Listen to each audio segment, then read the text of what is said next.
சரி, அப்ப அடுத்த கேள்வி பாருங்க.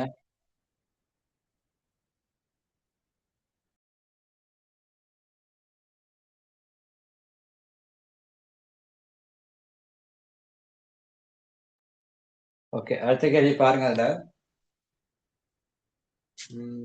26, சரி 22, 23 பின்வரும் தகவல்கள் கரிஷ்மா கரிஷ்மா வியாபாரிகளின் முடிவடைந்த வருடத்துக்கான வரைவு நிதி கூற்றுகளில் இருந்து பிரித்தெடுக்கப்பட்டவை. அதுல பாருங்க, மொத்த செலவு, மொத்த நிர்வாக செலவு, மொத்த லாபம் கொடுத்திருக்காங்க. அதே போல நிர்வாக செலவு கொடுத்திருக்காங்க, விநியோக செலவு கொடுத்திருக்காங்க, நிதி மற்றும் ஏனைய செலவுகள் கொடுத்திருக்காங்க. கேட்கிறது என்ன அப்படின்னா, நிர்வாக செலவு, விநியோக செலவு, அதாவது திருத்திய அவங்க ஏதாவது பிழைகள் என்ன செய்யறாங்க அப்படின்னா செஞ்சு கொடுத்திருக்காங்க. அந்த பிழைகள் எல்லாம் திருத்தின பிறகு என்ன செய்றீங்க அப்படின்னா உங்களுக்கு எவ்வளவு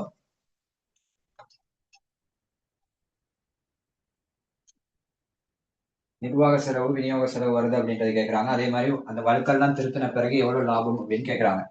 சரி, முதலாவது வழுக்களை திருத்த முன்னுக்கு, அதாவது வழுக்களை எல்லாம் திருத்த முன்னுக்கு நம்ம என்ன செஞ்சிருவோம் அப்படின்னா, அதாவது நிர்வாக செலவு, விநியோக செலவு எவ்வளோன்னு பார்ப்போம். வழுக்களை திருத்த முன்னுக்கு நிர்வாக செலவு, விநியோக செலவு. அதுல பாருங்க, நிர்வாக செலவுல ஆரம்பத்துல இருக்கு 275. அதே போல விநியோக செலவுல இருக்கு 200. அப்ப இது என்ன தகவல் கொடுத்துருக்கான்னு பார்ப்போம்.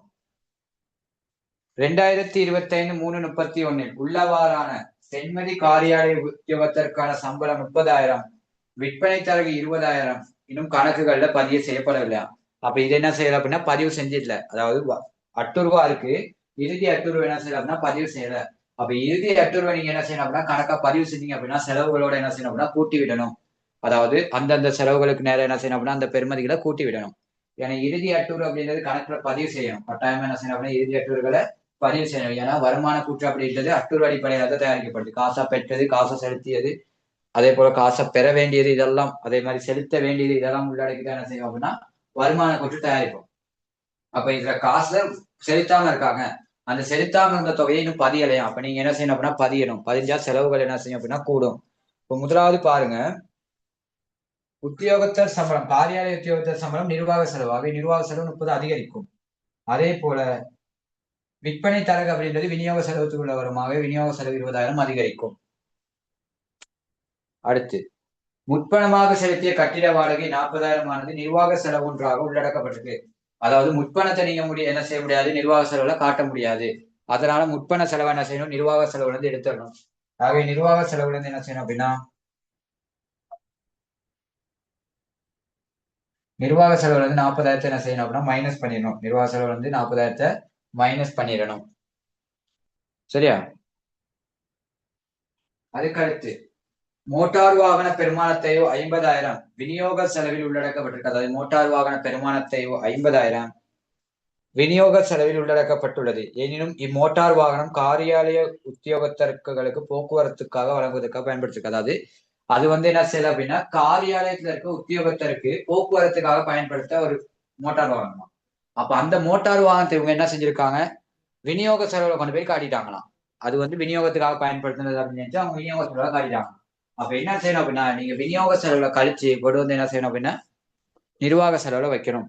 ஆகவே என்ன செய்யுங்க, விநியோக செலவுல 50,000 மைனஸ் பண்ணி, விநியோக செலவுல 50,000 மைனஸ் பண்ணி, நிர்வாக செலவுல 50,000 பிளஸ் பண்ணுங்க. காரணம் நிர்வாக செலவுல தான் என்ன செய்யணும்னா தேவை வைக்கணும். எல்லா விதமான சீராக்கங்களும் என்ன செஞ்சோம் அப்படின்னா செஞ்சுட்டோம். இதுக்கப்புறம் எவ்வளவு இது இருக்கு அப்படின்றத பார்ப்போம். எனக்கு 315, எனக்கு 170. அவ நிர்வாக செலவு 315, அதாவது நிர்வாக செலவு 315. பாருங்க, நிர்வாக செலவு 315. அதே போல விநியோக செலவு 170 அப்படின்றது வந்திருக்கணும். நிர்வாக செலவு விநியோக செலவு 170 அப்படின்ற ஆன்சர் கொடுத்திருக்கணும். ஆகவே நாலாவது ஆன்சர் என்ன செய்யணும் அப்படின்னா 22வது நாலாவது ஆன்சர் கொடுத்திருக்கணும். அடுத்து கேட்கிறாங்க, தேவையான சீராக்கங்களை செய்த பின்னர் லாபம் எவ்வளவுட்டு. இப்ப மொத்த லாபம் இருக்கு.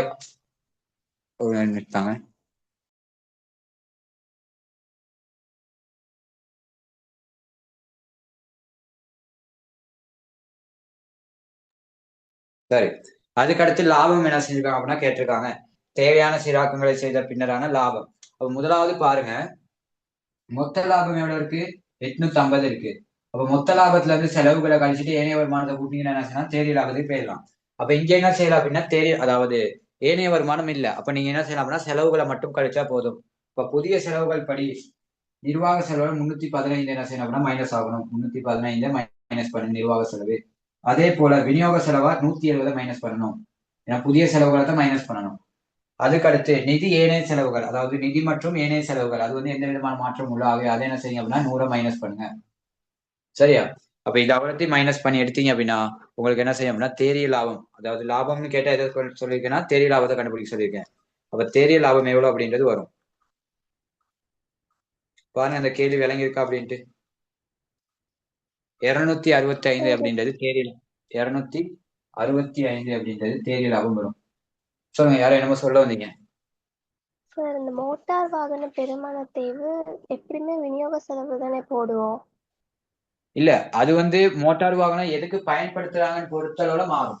இப்போ ஒண்ணு வந்து பொருளை விநியோகம் செய்யறதுக்கு பொருட்கள், அதாவது நிறுவனத்துல இருக்க பொருட்களை விநியோகம் செய்யறதுக்காக அந்த மோட்டார் வாகனத்தை பயன்படுத்தி இருந்தோம் அப்படின்னா அதை விநியோக செலவுல போடுவோம். அதே நிர்வாகத்துல அந்த ஊழியர்களை கொண்டு போயிட்டு விட்டுட்டு வருது, அதாவது நிர்வாகத்துல இருக்க ஊழியர்களை கொண்டு போயிட்டு விட்டுட்டு வருது. அதே போல உதாரணம் கவர்மெண்ட்டை பொறுத்தளவு பஸ் எல்லாம் போகுமே, அதெல்லாம் என்னன்னா கவர்மெண்ட்டுக்கு போற பஸ் எல்லாம் என்ன செய்யும் அப்படின்னா அதெல்லாம் நிர்வாக செலவுக்குள்ளதான் உள்ளடக்கும். ஏன் அப்படின்னா அது வந்து ஊழியர்கள் கொண்டு போயிட்டு விட்டு வர்றதுக்கு, அதாவது ஊழியர்களை கொண்டு போயிட்டு விட்டுட்டு வர்றது கூட்டிட்டு வர்றதுக்காக பயன்படுத்துறாங்க. இதே அந்த கவர்மெண்ட்ல பயன்படுத்துற லொரிகள் இருக்கும், அதாவது ஆடைகளை கொண்டு போயிட்டு போட்டு வர்றது, அதாவது ஆடைகளை என்ன செய்யுது அப்படின்னா விநியோகம் செய்யற இதுகள்லாம் இருக்கு. அது வந்து விநியோக செலவுக்குள்ளது. ஆனா அங்க நிர்வாகத்துல இருக்க ஊழியர்களுக்கு அல்லது நிர்வாகத்துல இருக்க உரிமையாளர் பயன்படுத்துற சொத்துக்கள்லாம் என்ன செய்ய அப்படின்னா நிர்வாக செலவுக்குள்ளதான் வரும் தேய்வு. சரியா? அங்க பயன்படுத்துற விநியோகத்துக்காக பயன்படுத்துற லொரிகள் இருந்துச்சு அப்படின்னா அது வந்து விநியோக செலவுல கூட பிரச்சனை இல்லை. சரியா கிடைச்சது? சரி சார். ஓகே. அவங்க எதுவுமே நீங்க கணக்குல சொல்லல அப்படின்னா, அதாவது அவங்க எதுவுமே சொல்லல இது விநியோக செலவு, அதாவது மோட்டார் வாகனங்கள் பயன்படுத்தப்பட்டதுன்னு மட்டும் தான் சொல்லியிருக்காங்களே தவிர அதுக்கு நிர்வாகத்துக்காக பயன்படுத்தினதா விநியோகத்துக்காக பயன்படுத்தினது எந்த விதமான இதுவுமே சொல்லல அப்படின்னா நீங்க விநியோகத்துக்காக எடுங்க. அவங்க சொல்லி இருந்தாங்கன்னு நீங்க என்ன செய்யணும் அப்படின்னா அவங்க சொன்ன மாதிரி தான் எடுக்கணும். சரியா? இப்ப அவங்க இந்த கணக்குல அவங்க சொல்லியிருக்காங்க உத்தியோகத்திற்காக பயன்படுத்தணும், காரியாலய உத்தியோகத்திற்கு பயன்படுத்தினார் அப்படின்ட்டு. அப்ப அதனால நிர்வாகத்துக்கு எடுக்கிறோம். அப்படி இல்ல அவர் எதுவுமே சொல்லல அப்படின்னா நீங்க விநியோகத்துக்கு எடுக்கிறத பிரச்சனை ஒண்ணும் இல்லை. சரியா? வேற யாருக்கா டவுட் இருக்கா?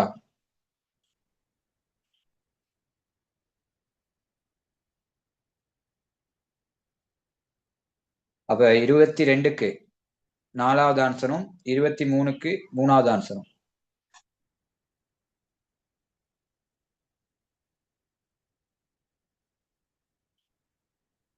ஓகே, அடுத்த கேள்வி கேட்கிறாங்க பாருங்க. அழிவடைந்த இருப்புகளின் கிரயம் அதே போல இருப்பு நட்டம், அதாவது எவ்வளவு இருப்புகள் அழிவடைஞ்சிருக்கு அதே போல எவ்வளவு இருப்பு நட்டம் ஏற்பட்டிருக்குன்னு கேட்கிறான். அப்ப நிறுவனம் ஒன்றில் களஞ்சியத்தில் 2015 3/31 ஏற்பட்ட தீயினால், சரி, களஞ்சியத்தில் ஏற்பட்ட தீயினால் இருப்புகள் முழுவதும் அழிவடைந்தன. அப்ப 2025 3/31 அப்படின்றப்ப இறுதி இருப்பு மட்டும்தான் நிறுவனத்துல இருக்க போகுது, அதாவது களஞ்சியத்தை விற்பனை செய்யாம இருக்க இருப்புகள் மட்டும்தான் இருக்க போகுது. அப்ப அந்த இருப்புகள் முள்ளாவே அழிஞ்சிருச்சு அப்படின்னா இறுதி இருப்பு ஃபுல்லாவே என்ன செஞ்சிருக்கு அப்படின்னா அழிவடைஞ்சிருக்கு அப்படின்னு தான் அர்த்தம். சரியா? அப்ப நீங்க இறுதி இருப்பு எவ்வளவு அப்படின்றத கண்டுபிடிச்சீங்கன்னா அந்த இறுதி இருப்பு தான் அழிவடைஞ்சிருக்கும். அப்ப இறுதி இருப்பு கண்டுபிடிச்சீங்கன்னா போதும். அதே போல இருப்பு நட்டம், அதுல வந்து 80% காப்புறுதி நிறுவனம் தர்றேன்ட்டாங்களாம், மிச்சம் இருக்க 20% தரமாட்டேன்னு இருப்பாங்க. அப்ப அந்த 20% மட்டும்தான் என்ன செய்யும் அப்படின்னா நட்டமா இருக்கும். எனக்கு ஃபுல்ல அழிவுலயே என்ன செஞ்சாங்க அப்படின்னா 80% தர்றேன்ட்டாங்க. அப்ப மிச்சம் இருக்க 20% என்ன செய்ய மாட்டாங்க அப்படின்னா கொடுத்திருக்க மாட்டாங்க. அந்த 20% மட்டும்தான் என்ன செய்யும் அப்படின்னா இருப்பு நட்டமாக இருக்கும். அப்ப அதைத்தான் என்ன செய்ய போறோம் அப்படின்னா கண்டுபிடிக்க போறோம். இறுதி இருப்பை கண்டுபிடிக்கிறதுக்கு நம்ம என்ன செய்யலாம் அப்படின்னா விற்பனை கிரயத்தை தெரிஞ்சிச்சு அப்படின்னா விற்பனை கிரயம் தெரிஞ்சிச்சு அப்படின்னா இறுதி இருப்பை என்ன செஞ்சலாம் அப்படின்னா ஈஸியா கண்டுபிடிச்சிடலாம். சரியா? அதுக்கு விற்பனை கிரயம், விற்பனை கிரயத்தை எப்படி எடுக்கலாம் அப்படின்னா அதுல விற்பனை கொடுத்திருக்காங்க பாருங்க. விற்பனை கொடுத்திருக்காங்க 2400, அதாவது விற்பனை கொடுத்திருக்காங்க 2400. அது விற்பனை செலவுகள் இருக்கு, அந்த விற்பனை செலவுகள் விநியோக செலவுக்கு போயிடும். சரி, அது வந்து இங்க சம்மந்தப்படாது, அது வந்து சும்மா கொடுத்திருக்காங்க. அது வந்து விநியோக செலவு போக வேண்டிய ஒண்ணு அந்த விற்பனை செலவுகள் அப்படின்னு. கொள்வனவு செலவுகள் மட்டும்தான் இங்க வருமே தவிர விற்பனை செலவுகள் வராது. விற்பனை செலவுகள் எங்க போகணும்? அது விநியோக செலவுக்கு போக வேண்டிய ஒண்ணு. இப்ப பாருங்க, விற்பனைகள் கொடுத்திருக்காங்க 2400. கிரயத்தில் 20% லாபம் வைத்து விற்பனை செய்கின்றது, அதாவது கிரயத்துல 20% லாபம் வைத்து என்ன செய்றாங்க அப்படின்னா விற்பனை செய்றாங்க. சரி, விற்பனை 2400, கிரயத்துல 20% அப்படின்றப்ப விற்பனை விலை எப்படி தீர்மானிப்பாங்க? நான் சொன்னேன் விற்பனை விலை சமன் விற்பனை விலை சமன் விற்பனை கிரயம் விற்பனை கிரயம் பிளஸ் லாபம். சரியா? இது ரெண்டையும் சேர்த்து தான் என்ன செய்வாங்க அப்படின்னா உங்களுக்கு தயாரிப்பாங்க. அதாவது விற்பனை விலை என்ன செய்வாங்க அப்படின்னா தீர்மானிப்பாங்க. விற்பனை விலை எப்படி தீர்மானிப்பாங்க? கிரயத்தையும் அதே போல, அதாவது விற்பனை விலை சமன் கிரயத்தோட லாபத்தை வச்சு என்ன செய்வாங்க அப்படின்னா தீர்மானிப்பாங்க. இப்ப இன்னைக்கு லாப வீதம் கொடுத்திருக்காங்க எவ்வளவு அப்படின்னா, அதாவது லாப வீதம் தெரியும் எவ்வளவு, 20 வீதம் அப்படின்னு தெரியும். இப்ப வீதத்தின் அடிப்படையில் பார்த்தா லாப வீதம் 20 வீதம் கொடுத்திருக்காங்க. அதே போல இப்ப உங்களுக்கு என்ன தெரியணும் அப்படின்னா, நீங்க இப்ப எதை கண்டுபிடிக்க போறீங்க அப்படின்னா விற்பனை விலை உங்களுக்கு தெரியும். அப்ப நீங்க அதை கண்டுபிடிக்க போறது இல்ல. விற்பனை விலை தெரிஞ்சதை வச்சு நீங்க கண்டுபிடிக்க போறது இல்ல. விற்பனை விலை 2000 தெரியுமே, அப்ப அதை கண்டுபிடிக்க போறது இல்ல. நீங்க எதை கண்டுபிடிக்க போறீங்கன்னா விற்பனை கிரயத்தை தான் கண்டுபிடிக்க போறீங்க. அப்ப நீங்க எதை கண்டுபிடிக்கிறீங்களோ அதை என்ன செய்யணும் அப்படின்னா 100 வீதம்னு எடுக்கணும். அதாவது நீங்க எதை கண்டுபிடிக்க போறீங்களோ அது 100 வீதம். அதேதான் விற்பனை அன்னைக்கு சொன்னதுதான் என்ன, விற்பனை கிரயம் கண்டுபிடிக்கணும், விற்பனை கிரயத்துக்கு 100 வீதம். அல்லது மொத்த செலவு கண்டுபிடிக்கிறேன், மொத்த செலவு 100 வீதம். அப்படி இல்லை வேற ஏதாவது சம்பளங்கள், தேறிய சம்பளம் கண்டுபிடிக்கிறேன், தேறிய சம்பளம் 100 வீதம். இந்த மாதிரி என்ன செய்யணும் அப்படின்னா எடுக்கணும். இப்ப நீங்க கண்டுபிடிக்க போறது விற்பனை கிரயத்தை. விற்பனை கிரயத்தை 100 வீதம் எடுக்கிறீங்க. அப்ப மொத்தம், அதாவது விற்பனை விலை எத்தனை வீதமா இருக்கும்? 120 வீதமா இருக்கும். விற்பனை விலை எத்தனை வீதமா இருக்கும்? 120 வீதம். இந்த 120 வீதத்துக்கான விற்பனை விலை தான் 2400. அதாவது 120 வீதத்திற்கான விற்பனை விலை தான் எவ்வளவு கொடுத்திருக்காங்க? 2400. சரியா? 120 வீத விற்பனை விலை 120க்கு, அதாவது 120 வீதத்துக்கான விற்பனை பெருமை தான் 2400 கொடுத்திருக்கான். அப்ப நீங்க என்ன செய்யலாம் அப்படின்னா 2400 120ஆல பிரிச்சீங்க அப்படின்னா ஒரு வீதத்துக்கான விற்பனை எவ்வளவு அப்படின்றது வரும். ஒரு வீதத்துக்கான விற்பனை எவ்வளவு அப்படின்றது வரும். அந்த ஒரு வீதத்துக்கான விற்பனையை நீங்க என்ன செய்யுங்க அப்படின்னா விற்பனை கிரயம் கண்டுபிடிக்க போறீங்க. அதனால விற்பனை கிரயம் வீதம் எவ்வளவு? 100 வீதம். அந்த 100 வீதத்தால பெருக்குங்க. அப்படி இல்ல 100 வீதத்தால பெருக்குனீங்க அப்படின்னா உங்களுக்கு என்ன செய்யும்? விற்பனை கிரயம் எவ்வளவு அப்படின்னு வந்துடும். அப்படி இல்லைன்னா நீங்க என்ன செய்யலாம் அப்படின்னா இந்த இடத்துல 20 வீதத்தை போட்டு பெருக்கலாம். அதாவது லாபத்தை போட்டு பெருக்கலாம். லாபத்தை போட்டு பெருக்கீங்கன்னா லாபம் எவ்வளவு அப்படின்றது வரும். அந்த லாபத்தை என்ன செய்யும் அப்படின்னா விற்பனை இருந்து கழிச்சு கூட கண்டுபிடிக்கலாம். அப்ப நேரடியாக நம்மளுக்கு என்ன செய்யணும் அப்படின்னா விற்பனை கிரயம் தேவைப்படுறதுனால நம்ம என்ன செய்யலாம் அப்படின்னா 100 வீதத்தை போட்டு கண்டுபிடிக்கலாம். அப்ப இந்த இடத்துல விற்பனை கிரயம் தேவைப்படுறதுனால 100 வீதத்தால பிரிக்கிறோம். பிரிச்சோம் அப்படின்னா எவ்வளவு அப்படின்னா 2000 அப்படின்றது என்னது? விற்பனை கிரயம் வரும். 2000 அப்படின்றது விற்பனை கிரயம் வரும். விற்பனை கிரயம். விற்பனை கிரயம் எவ்வளவு? 2000. பாருங்க, விற்பனை கிரயம் 2000 எடுத்தது வாங்கியிருக்கான்ட்டு. சரி, அதுக்கு அடுத்து விற்பனை கிரயத்தை வச்சு என்ன செய்வோம் அப்படின்னா இப்ப நம்ம, அதாவது விற்பனை கிரைய கணிப்பீடு செய்யறதுக்கான ஃபார்மட் எழுதுவோம். விற்பனை கிரயம் எப்படி கணிப்பீடு செய்வீங்க? ஆரம்ப இருப்பு இருக்கும். ஆரம்ப இருப்பு. அதோட என்ன செய்வீங்க? கொள்வனவு கூட்டுவீங்க. சரியா? அடுத்து கொள்வனவு தொடர்பான செலவுகள் தான் கூட்டுவீங்க. இந்த கணக்குல கொள்வனவு தொடர்பான செலவுகள் கொடுத்திருக்காங்களா? இல்ல, கொள்வனவு தொடர்பான செலவுகள் கொடுக்கல. ஆரம்ப இருப்பு கொடுத்திருக்கான், கொள்வனவு கொடுத்திருக்கான், வெளித்திருப்பம் கொடுத்திருக்கான். அதாவது கொள்வனவு திருப்பம் என்ன செஞ்சிருக்கான் அப்படின்னா கொடுத்திருக்கான். கொள்வனவு திருப்பம், வெளித்திருப்பம் என்ன செஞ்சிருக்கான் அப்படின்னா கொடுத்திருக்கான். அதுக்கப்புறம் இறுதி இருப்பு என்ன செய்யுங்க அப்படின்னா மைனஸ் பண்ணுவீங்க. இறுதி இருப்பை மைனஸ் பண்ணி நீங்க என்ன செய்யுங்க அப்படின்னா விற்பனை கிரயம் எடுப்பீங்க. விற்பனை கிரயம் எவ்வளவு எடுத்திருக்கீங்க? 2000 அப்படின்ற விற்பனை கிரயத்தை எடுத்திருக்கீங்க. சரியா? இதுல ஆரம்ப இருப்பு கொடுத்துருக்கான் பாருங்க. இப்ப இல்ல மேல இருக்க அமௌண்ட் எல்லாம் என்ன செய்யுங்க அப்படின்னா பதிவு செய்யுங்க. ஆரம்ப இருப்பு கொடுத்துருக்காங்க பாருங்க 750. ஆரம்ப இருப்பு 750 அப்படின்றது கொடுத்துருக்காங்க. அதே மாதிரி கொள்வனவு 1750 என்ன செய்யறாங்க? கொள்வனவு கொடுத்துருக்காங்க. வெளித்திருப்பம் எவ்வளவு கொடுத்துருக்காங்க பாருங்க. கொள்வன திருப்பம் 250 என்ன செய்யறாங்க அப்படின்னா கொடுத்துருக்காங்க. ஆக 250 மைனஸ் ஆகும். சரியா? இப்ப இங்க இன்னைக்கு வர வெளித்திருப்ப இறுதியிருப்பை மட்டும் நீங்க கண்டுபிடிக்கணும். அதுக்கு நீங்க என்ன செய்யணும் அப்படின்னா, அதாவது இதுக்கு நீங்க என்ன செய்யணும் அப்படின்னா கீழே இருந்து செஞ்சுக்கிட்டு போகணும். அதாவது கீழே இருந்து என்ன செய்யணும் அப்படின்னா செஞ்சுக்கிட்டு போகணும். கீழே இருந்து செஞ்சுக்கிட்டு போறப்ப என்ன செய்யும் அப்படின்னா மேல கழிப்படுறது எல்லாம் என்ன செய்யும் அப்படின்னா கூட்டுப்படும். அதே மாதிரி கூட்டுப்படுறது எல்லாம் என்ன செய்யப்படும் அப்படின்னா கழிக்கப்படும். அதாவது உதாரணத்துக்கு 2000 என்ன செய்யும்? 250 கூட்டுப்படும். அதே போல 1750 அதுக்கப்புறம் 750 என்ன செய்யப்படும் அப்படின்னா மைனஸ் ஆகும்.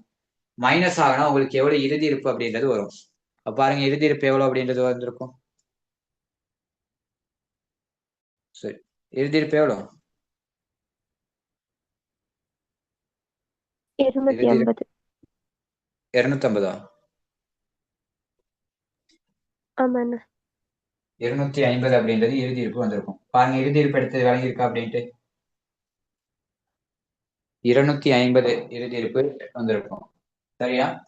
இப்ப அவங்க கேட்டிருக்காங்க இருப்பு அழிவடைந்த இருப்புகள் எவ்வளவுன்ட்டு. 250 பெருமதியானதும் என்ன செஞ்சிருக்கோம் அப்படின்னா அழிஞ்சிருக்கும்.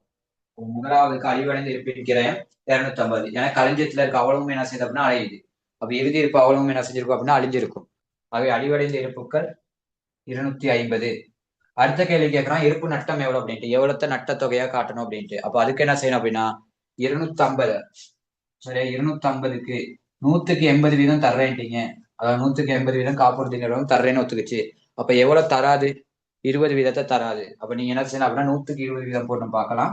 அப்படி இல்லைன்னா 180% எவ்வளவுன்னு பார்த்துட்டு அதை என்ன செய்யணும் அப்படின்னா இந்த 250 இருந்து மைனஸ் பண்ணி விடலாம். சரியா?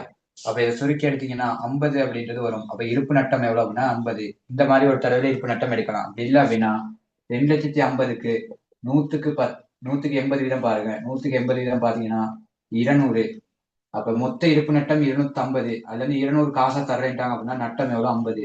இந்த மாதிரியும் எடுத்துருக்கலாம். சரியா? எப்படியாச்சும் நட்டத்தை எடுத்துட்டீங்கன்னா சரி. சரியா? நட்டம் 50,000. இந்த 2 முறையில நட்டத்தை எடுக்கலாம். இப்ப பாருங்க, இருப்பு நட்டம் 50,000. அதே மாதிரி அழிவடைந்த பொருட்களின் கிரயம் 250. டவுட் இருந்தா கேளுங்க.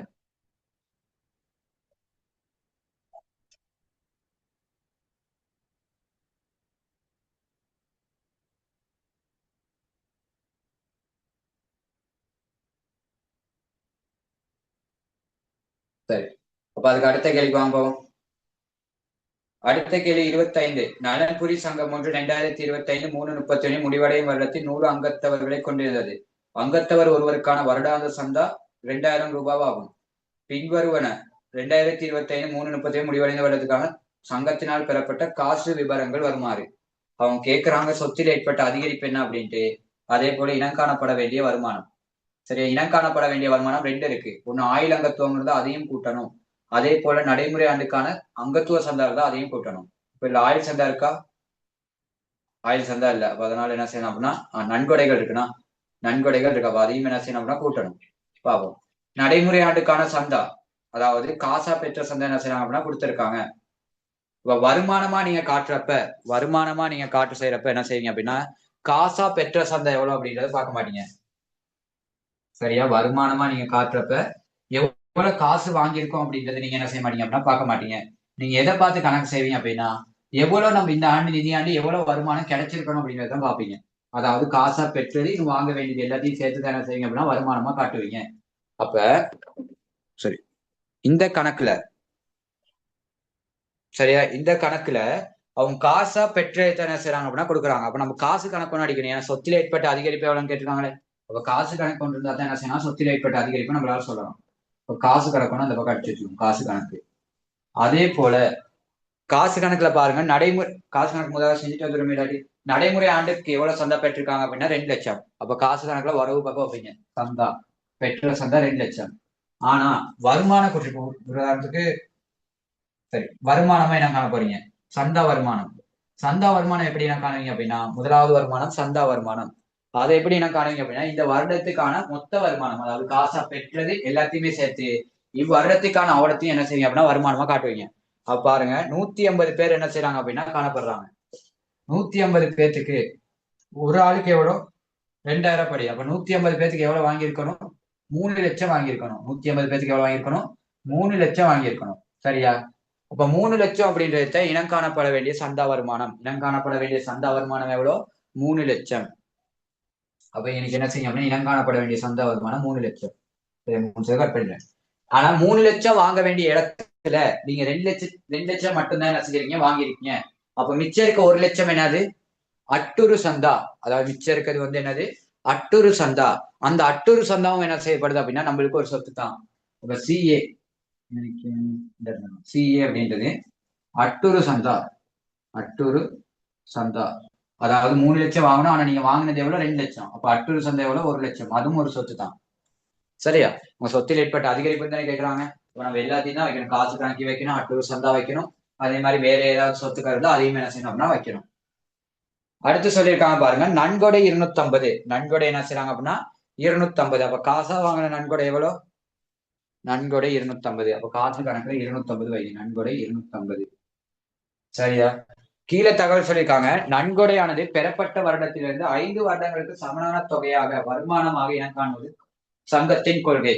அப்ப என்ன செய்யறாங்க அப்படின்னா இந்த 250 நன்கொடை வாங்கினதுல 5 வருடத்துக்கு வருமானமா காட்டுறாங்க. அப்போ ஒரு வருடத்துக்கு எவ்வளவு நீங்க வருமானமா காட்டுவீங்க அப்படின்னா 50,000. அப்ப நன்கொடை வருமானம் 50,000 அப்படின்றத காட்டியிருக்கணும். சரியா? அதுக்கப்புறம் மிச்சம் இருக்கு, அதாவது 50,000 காட்டிட்டு மிச்சம் இருக்க 2,00,000 என்ன செய்வீங்க அப்படின்னா இதுல காட்டுங்க, அதாவது ஒதுக்க நிதிகள் என்ன செய்வீங்க அப்படின்னா காட்டுவீங்க. அதாவது விசேட நன்கொடைகள் அப்படின்ட்டு கீழே என்ன செய்வீங்க, திரண்டு நிதி கீழே ஒதுக்க நிதிகள் அப்படின்னு காட்டுவீங்க. சரியா? அது வந்து என்ன செய்ய, சொத்துல எந்த விதமான தாக்கத்தையும் ஏற்படுத்தாது. அதுக்கு அடுத்து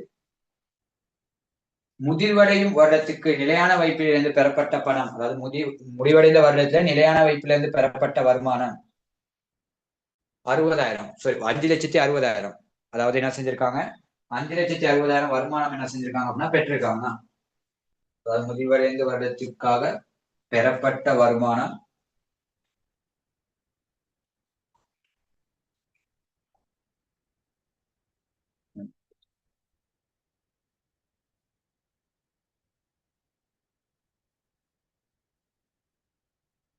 சரி, முடிவடைந்த வருடத்துக்காக நிலையான வைப்புகளிலிருந்து பெறப்பட்ட பணம் 5,00,000. அதில் 60,000 வட்டி வருமானம் இனம் காணப்பட்டுள்ளது.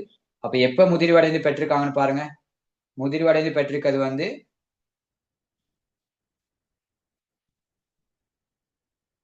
2025 3/31. எப்ப முதலில் மேற்கொண்டிருக்காங்கன்னு சொல்லியிருக்காங்க. நிலையான வைப்பு எப்ப மேற்கொண்டாங்க அப்படின்றது சொல்லி இல்லைன்னா நிலையான வைப்பு மேற்கொண்டு கொடுத்தார். சரி, அப்ப முதலாவது வட்டி அப்படின்றது வருமானம் தானே. வட்டி அப்படின்றது நிறுவனத்துக்கு வருமானம். ஆகவே அதை என்ன செய்யுங்க அப்படின்னா வருமானமா காட்டுங்க. ஆகவே அதை என்ன செய்யுங்க அப்படின்னா வருமானமா காட்டுங்க. வட்டி வருமானம் எவ்வளவு, 60,000 அப்படின்றது முதலாவது காட்டுங்க. சரியா? அதுக்கடுத்து எவ்வளவு அவங்க காசு வாங்கியிருக்காங்க, 5,60,000 நிலையான வைப்புல இருந்து என்ன செஞ்சிருக்காங்க, காசு எடுத்திருக்காங்க. அப்ப காசு கணக்குல வர வைப்பீங்க 5,60,000. சரியா? வட்டியோடு சேர்த்து அவ்வளவு அமௌண்ட் என்ன செய்யறாங்க அப்படின்னா வாங்கிட்டாங்க. சரியா? அட்டூர் செலவு. சரி, அட்டூர் சொந்தம். பாருங்க, இது வரைக்கும் விளங்கி இருக்கான்னு பாருங்க. இது வரைக்கும் வெளிப்படுத்தலாம் விளங்கி இருக்கா? ஏதாச்சும் டவுட் இருந்தா கேளுங்க இதுக்கப்புறம் செய்யறதுக்கு. ஏன்னா அதோட அந்த சீராக்காம முடியுது. ஏன்னா 5,60,000 நிலையான வைப்புல இருந்து பெற்றா நம்மளுக்கு என்ன செய்யும், காசு வரும். அதனால காசு கணக்குல 5,60,000 வர வச்சிருக்கோம். சரியா? இப்ப நீங்க என்ன செய்யுங்க அப்படின்னா முதலாவது வருமானம் எவ்வளவு அப்படின்றத பாருங்க.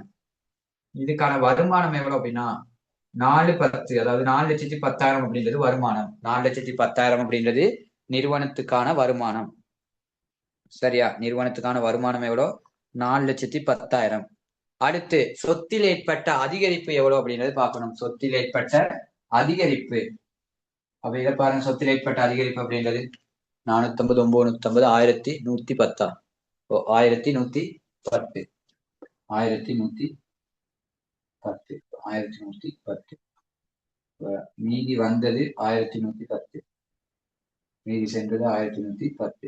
அப்ப இனி காசுன்னு சொல்லி எவ்வளவு எழுதுவீங்க, 1,110 எழுதுவீங்க. சரியா? 1,110 அப்படின்றது காசுன்னு எழுதுவீங்க. அப்ப மொத்தமா எனக்கு எவ்வளவு வந்திருக்கு அப்படின்னா 1,210 அப்படின்றது நடைமுறை சொத்து வந்திருக்கு. நடைமுறை சொத்து எவ்வளவு வந்திருக்கு, 1,210. சரி, 1,210 அப்படின்றது என்ன செய்யும், நடைமுறை சொத்துக்கள் பெறப்பட்டிருக்கு. இப்ப நம்ம என்ன செய்யணும் அப்படின்னா இவங்க சொத்தில் ஏற்பட்ட அதிகரிப்புன்னு தான் கேட்கிறாங்க. சொத்துக்கள் பிரதானமா 3 வகைப்படும். சரியா? சொத்துக்கள் என்ன செய்யும் அப்படின்னா பிரதானமா 3 வகையா பிரிக்கலாம். ஆனா பிரதானமா நம்ம பாக்குறது, அதாவது அக்கௌண்ட்ஸ்ல பாக்குறது வந்து 2 வகைகளா தான் பார்ப்போம். அந்த 3ஆவதையும் நீங்க வெளிப்படுத்துவீங்க. சரியா? அருவ சொத்துக்கள் அப்படின்னு ஒண்ணு இருக்கு. சரியா? நடைமுறை சொத்து, நடைமுறை சொத்து, நடைமுறை அல்லா சொத்து. இது ரெண்டையும் தான் நீங்க என்ன செய்வீங்க, கூடுதலா கணக்குகளை காட்டுறது. ஆனா 4ஆவது ஒண்ணு இருக்கு, அதுதான் அருவ சொத்துக்கள் அப்படின்ட்டு. அருவ சொத்துக்கள். இந்த அருவ சொத்துக்களை எங்க காட்டுவீங்க அப்படின்னா நடைமுறை அல்லா சொத்துக்கு கீழே, அதாவது நடைமுறை அல்லா சொத்துக்கு கீழே நிலையான வைப்பு முதலீட்டுகள், அதாவது முதலீடுகள், நிலையான வைப்புகள். இந்த மாதிரி நீங்க நீண்ட காலமா ஏதாவது முதலீடுகள் செஞ்சிருக்கீங்க அல்லது ஏதாவது வைப்புக்கள்ல மேற்கொண்டிருக்கீங்க அப்படின்னா அதுகளை நீங்க என்ன செய்வீங்க அப்படின்னா அருவ சொத்துக்களா காட்டுவீங்க. சரியா? இப்ப நீங்க நிலையான வைப்பு அப்படின்றது என்னது, ஒரு நீண்ட கால முதலீடு. அதாவது நீண்ட கால நிலையான வைப்பு போட்டிருக்கீங்க. அப்ப நீண்ட கால நிலையான வைப்பு அப்படின்றப்ப அது என்ன செய்யுச்சு அப்படின்னா முதிர்வடைஞ்சிருச்சு. அப்ப நீங்க என்ன செய்வீங்க அப்படின்னா அது அந்த வைப்பை போட்டப்ப நீங்க அருவ சொத்தா வெளிப்படுத்தி இருப்பீங்க. அதாவது அருவ சொத்துல என்ன செய்வீங்க, வைப்பை போட்டப்ப 5,00,000 என்ன செஞ்சிருப்பீங்க, காட்டியிருப்பீங்க. சரியா? 5,00,000 என்ன செய்வீங்க அப்படின்னா காட்டியிருப்பீங்க. ஆனா இப்ப அந்த அருவ சொத்துல இருந்து என்ன செய்றீங்க அப்படின்னா, அதாவது அந்த அருவ சொத்துல இருந்து காசை எடுக்கிறப்ப, அந்த அருவ சொத்துக்கள்ல இருந்து காசை நீங்க என்ன செய்றீங்க அப்படின்னா ரிட்டர்ன் எடுக்கிறப்ப, சரியா, காசை என்ன செய்றீங்க அப்படின்னா ரிட்டர்ன் எடுக்கிறப்ப என்ன நடக்கும்னு பாருங்க. அதாவது சொத்துக்கள்ல குறைஞ்சி, அதாவது அருவச்சொத்து அப்படின்ற ஒரு சொத்து குறைஞ்சி, அருவச்சொத்து அப்படின்ற ஒரு சொத்து குறைஞ்சி அது என்ன செய்யும் அப்படின்னா நடைமுறை சொத்தா அதிகரிக்கும். அதாவது இங்க இருக்க அறுவை சொத்து அப்படின்ற ஒரு காசு குறைஞ்சி இங்க இருக்க அறுவை சொத்து, அதாவது இங்க இருக்க காசுல என்ன செய்யும் அப்படின்னா அதிகரிக்கும். காரணம், நான் நிலையான வைப்பு நீங்க என்ன செஞ்சீங்க அப்படின்னா இல்லாம ஆக்கிட்டீங்க. அதாவது நிலையான வைப்பு முதிர்வடைஞ்சா அந்த நிலையான வைப்பு இல்லாம போயிடும். இல்லாம போனா அறுவை சொத்துக்கள் அப்படின்றது ஒண்ணு குறைஞ்சி உங்களுக்கு என்ன செய்யும் அப்படின்னா காசு அப்படின்ற ஒரு சொத்து என்ன செய்யும் அப்படின்னா அதிகரிக்கும். சரியா? காசு அப்படின்ற சொத்து என்ன செய்யப்படும் அப்படின்னா அதிகரிக்கும். சரியா பாருங்க, அது எது விளங்காம இருக்கான்னு பாருங்க. நாளைக்கு 2010 200 பிளஸ் 250 பிளஸ் 560 1010 தானே? ஓ. சரியான்னு பாருங்க, இது வரைக்கும் விளங்கியிருக்கான்னு பாருங்க. எனக்கு 1110. சரியா? இது வரைக்கும் விளங்கியிருக்கா? ஏதாவது டவுட் இருக்கா இது வரைக்கும்?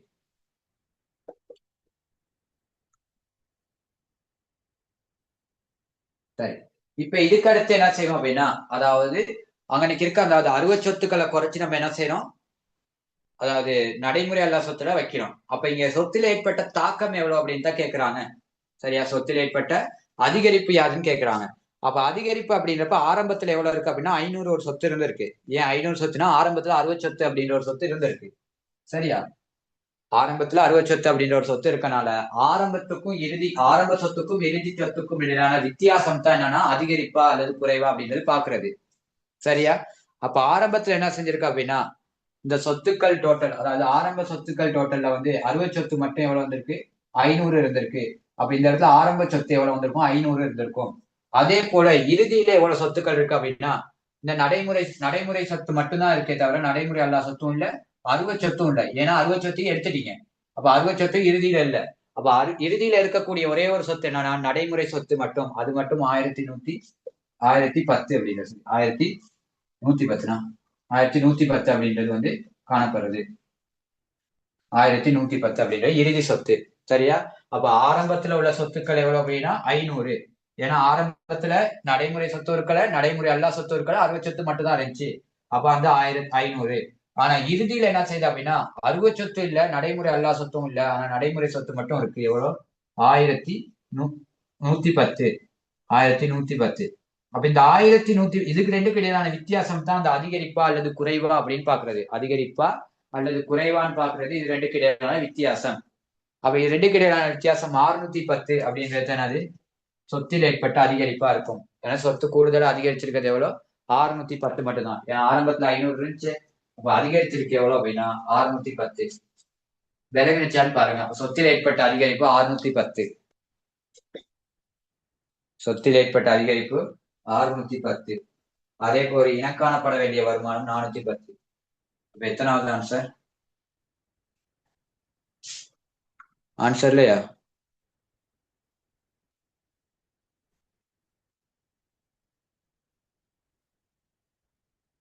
ஆன்சர் இல்லைன்னா 610 அப்படின்றத மாத்திக்கங்க. கீழே இருக்க அதாவது கடைசிய 1110 எத்தனை, அந்த கடைசியா இருக்கிறத 510 அப்படின்னு பாருங்க, கடைசி 5வது ஆன்சர் அது 610 அப்படின்றத மாத்திக்கங்க. ஏன்னா ஆரம்ப அட்டூர் ஏதாச்சும் கொடுத்துருக்காங்களா இல்லையே? ஆரம்பத்துல 150 அங்கத்தவர் தான் கொடுத்துருக்காங்க. நிலையான வைப்பு சரி. ஓகே, நீங்க என்ன செய்யுங்க அப்படின்னா அதை மட்டும் மாத்திக்கங்க. அதாவது 510, சரி 510 610 அப்படின்றது மாத்திக்கங்க. 510 610 அப்படின்றது என்ன செய்யுங்க அப்படின்னா மாத்திக்கங்க. அப்ப முதலாவது இனம் காணப்பட வேண்டிய வருமானம் எவ்வளவு, 410. இனம் காணப்பட வேண்டிய வருமானம் 410. அதே போல இவங்க என்ன செஞ்சுக்க மாட்டாங்க அப்படின்னா இந்த அட்டூர்வை என்ன செஞ்சுக்க மாட்டாங்க, வச்சிருக்க மாட்டாங்க. சரி, அட்டூர் சந்தா 100 வைக்காம தான் 510 அப்படின்னு கொடுத்துருக்காங்க. ஆனா அட்டூர் சந்தாவும் என்ன செய்யணும் அப்படின்னா வைக்கணும். ஏன்னா இவங்க அட்டூர் சந்தா அப்படின்றது ஒரு சொத்து தான். 3 லட்சம் வாங்க வேண்டிய இடத்துல 2 லட்சம் வாங்கியிருந்தீங்க அப்படின்னா மிச்சம் 1 லட்சம் வாங்கல. வாங்காதது அட்டூர் சந்தா, அது சொத்துக்கள். இப்ப அதையும் என்ன செய்யணும் அப்படின்னா காட்டணும். அப்ப இந்த ரெண்டையும் காட்டியிருக்கணும். ஆகவே இனக்காணப்பட வேண்டிய இனக்காணப்பட வேண்டிய இனங்காணப்பட வேண்டிய சந்தை எவ்வளவு அப்படின்னா 410 வருமானம். அதே போல காசில் ஏற்பட்ட அதிகரிப்பு 610 அப்படின்றது வரும். சரியா?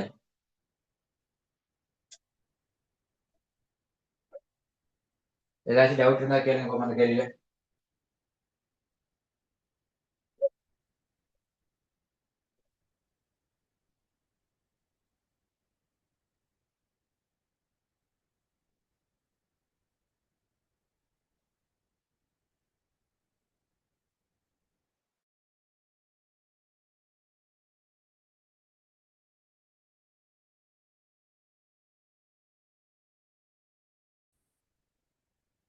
அந்த 1010 அப்படின்றது ரெண்டு